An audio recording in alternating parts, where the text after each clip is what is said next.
శ్రీమన్నారాయణుడు వరం ఇచ్చాడు, నిన్ను 14 నామాలతో పిలుస్తారు. దుర్గ, భద్రకాళి, విజయ, వైష్ణవి, కుముద, చండిక, కృష్ణ, మాధవి, కన్యక, మాయ, నారాయణి, ఈశాన, శారద, అంబిక.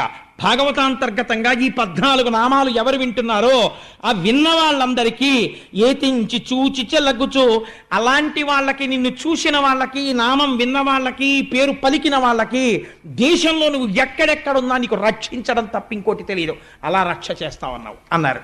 అందుకని ఆ తల్లి ఆకాశంలో నిలబడింది. దేవతలు, యక్షులు, గంధర్వులు, కిన్నెరులు, కింపురుషులు వచ్చి పాటలు పాడుతూ తల్లికి అగరుధూపాలు సమర్పిస్తున్నారు, నైవేద్యాలు సమర్పిస్తున్నారు.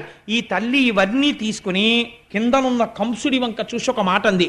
తెంపరివై బొరింబొరిని దేవకి బిడ్డల చిన్ని కుర్రలం చంపితివి, శిరోజిదియు బీరమే రల మీద నన్నొంపితివి. ఓరి దుర్మార్గుడా,